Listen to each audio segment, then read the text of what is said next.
Hello. ഇന്ന് ഞാനും അമ്മയും അച്ഛനും കൂടി കാടാമ്പുഴ ക്ഷേത്രത്തിൽ പോകുന്ന ദിവസമാണ് കേട്ടോ. വർഷത്തിലൊരിക്കലെങ്കിലും പോകണമെന്ന് നമ്മൾ ആഗ്രഹിക്കുന്ന അമ്പലങ്ങളുടെ ലിസ്റ്റിൽ അങ്ങനെ ഒന്നാണ് കാടാമ്പുഴ ക്ഷേത്രം. രാവിലെ ഒരു 9-9:30 ഞങ്ങൾ ക്ഷേത്രത്തിൽ എത്തിയിട്ടുണ്ടായിരുന്നു. മുട്ടിറക്കാനുള്ള നാളികേരമൊക്കെ വാങ്ങിയിട്ടുണ്ടായിരുന്നു കേട്ടോ. ഇവിടെ ഈ ക്ഷേത്രത്തിലെ ഏറ്റവും വിശേഷ വഴിപാടാണ് നാളികേരം മുട്ടറക്കുക എന്നുള്ളത്. ആൾക്കാർ പല ആവശ്യങ്ങൾക്കായിട്ട്, ഇപ്പോൾ ആരോഗ്യത്തിന്, ജോലിക്ക്, വിദ്യാഭ്യാസത്തിന്, അങ്ങനെ പല കാര്യങ്ങൾക്ക് തടസ്സങ്ങളില്ലാണ്ട് നടക്കാൻ വേണ്ടിയിട്ട് ഇവിടെ നമ്മളിങ്ങനെ മുട്ടറക്കുന്ന വഴിപാട് നടത്താറുണ്ട്. ഈ കാണുന്ന ജനങ്ങളൊക്കെ ഇന്നിവിടെ നാളികേരം മുട്ടറക്കാൻ വന്നവരാണ്. ഞങ്ങളും ഇതുപോലെ നാളികേരമൊക്കെ വാങ്ങിയിട്ടുണ്ടായിരുന്നു. അങ്ങനെ ലൈനിൽ നിന്നു. വലിയ ലൈനായിരുന്നു. ലൈനിൻ്റെ അവസാനം നമ്മളും പോയി നിന്നു. ലൈനിൽ നിൽക്കുന്ന ആൾക്കാർക്ക് ഒരു ടെമ്പററി ഒരു റിലീഫ് പോലെ അവരവിടെ ചുക്ക് കാപ്പിയൊക്കെ കൊടുക്കുന്നുണ്ടായിരുന്നു കേട്ടോ. അങ്ങനെ അതും കുടിച്ച് വരിയിൽ അങ്ങനെ നിൽക്കുമായിരുന്നു. കുറച്ച് കഴിഞ്ഞപ്പോൾ വരിയിൽ നിൽക്കാൻ വേണ്ടി അച്ഛനെയും പറഞ്ഞയച്ചിട്ട് ഞങ്ങൾ അമ്പലം ചുറ്റിക്കാണാൻ തൊഴാനൊക്കെ വേണ്ടി പോയി. ഈ അമ്പലം എന്ന് പറയുമ്പോൾ എന്താ പറയുക, ഒരു പോസിറ്റീവ് വൈബാണ് ഇവിടെ മൊത്തത്തിൽ. ഇതിൻ്റെ ആർക്കിടെക്ചർ ആവട്ടെ, ഇല്ലെങ്കിൽ അവിടെ ഡെക്കറേറ്റ് ചെയ്തിരിക്കുന്ന, അല്ലെങ്കിൽ അവർ വെച്ചിരിക്കുന്ന ഫ്ലവേഴ്സ് ആവട്ടെ, പ്ലാന്റ്സ് ആവട്ടെ, ഒക്കെ ഒരു ഭയങ്കര സ്പെഷ്യലാണ് അവിടെ. നമ്മൾ തൊഴാൻ കയറുന്ന സമയത്ത് കാല് കഴുകാൻ അവിടെ വെള്ളവും കാര്യങ്ങളൊക്കെ ഉണ്ടായിരുന്നു. പിന്നെ ഒരുപാട് പേര് അവിടെ നിന്ന് നാമം ജപിക്കുന്നുണ്ടായിരുന്നു. ഒരു ഞായറാഴ്ചയുടേതായ എല്ലാ തിരക്കുകളുള്ളൊരു അമ്പലം.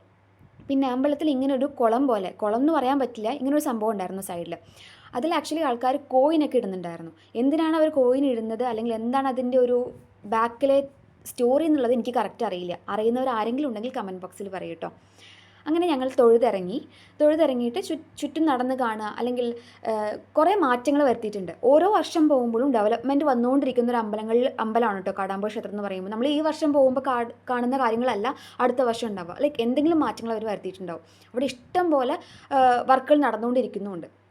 ശേഷം ഞങ്ങൾ അന്നദാനത്തിന് വേണ്ടി ലൈനിൽ നിന്നു. ഇവിടുത്തെ അന്നദാനം സ്പെഷ്യലാണ്. എത്ര ആൾക്കാർ വന്നാലും ഡെയിലി ഭക്ഷണം നൽകുന്ന ഒരു അമ്പലമാണ് കാടാമ്പുഴ ക്ഷേത്രം എന്ന് പറയുന്നത്. പൊതുവേ എൻ്റെ നാട്ടിലെ ഫേവറേറ്റ് വിഭവങ്ങളിൽ ഒന്നാണ് അമ്പലങ്ങളിലെ അന്നദാനം. സംഭവം കുറച്ച് വിഭവങ്ങളെ ഉണ്ടാവുള്ളൂ എങ്കിലും അത് കഴിക്കാൻ ഒരു ഭയങ്കര ഇഷ്ടമാണ് എനിക്ക്. ഒരു സാറ്റിസ്ഫാക്ഷനാണ് അത് കഴിച്ചു കഴിഞ്ഞാൽ. അങ്ങനെ അവിടുത്തെ ഫ്ലവേഴ്സും കാര്യങ്ങളൊക്കെ ചുറ്റി കണ്ടിട്ട് നമ്മുടെ അമ്പലത്തിനോട് തൊട്ടടുത്ത് കിടക്കുന്ന അമ്പലക്കുളം കണ്ടു. ഒരു കുഞ്ഞു കുളം, പക്ഷെ അമ്പലക്കുളത്തിനേക്കാൾ നല്ല പേര് ആമ്പൽക്കുളം എന്നാണ്. നല്ല വെളുത്ത ആമ്പലൊക്കെ നിൽക്കുന്ന, വലിയ വലിയ മീനുകളൊക്കെ കാണുന്ന നല്ല സൂപ്പറായിട്ടുള്ള ഒരു അമ്പലക്കുളം. അങ്ങനെ അമ്പലക്കുളത്തിൽ ഇറങ്ങിയിട്ട് ചുമ്മാ അതെൻ്റെ ഒരു ഇഷ്ടമാണ്. അമ്പലക്കുളം കണ്ട എല്ലാവർക്കും ഒന്ന് ഇറങ്ങി കാല് കഴുകാൻ തോന്നുമല്ലോ. അങ്ങനെ ഞാനും ഇറങ്ങി കാലൊക്കെ കഴുകി. പിന്നെ നമ്മളവിടെ ഞാനും അമ്മയും കൂടി, അച്ഛൻ മുട്ടറുത്ത് വരുന്നവരെ ഒരുപാട് സമയം ഉണ്ടാവുമല്ലോ. അപ്പോൾ ആ സമയത്ത് അവിടെ ചുമ്മാ സംസാരിച്ചിരിക്കുമായിരുന്നു. എന്തൊക്കെയോ പറഞ്ഞ് ഞങ്ങളങ്ങനെ സംസാരിച്ചിരിക്കുമ്പോഴാണ് ഈ 2 പിള്ളേരെ കണ്ടത്.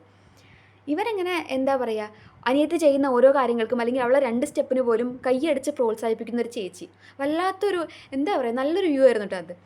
അങ്ങനെ ഞങ്ങളും അത് എൻജോയ് ചെയ്തിരുന്നിട്ട് കുറച്ച് സമയമൊക്കെ വീഡിയോ ഒക്കെ എടുത്തു, അങ്ങനെയൊക്കെ ചെയ്തു.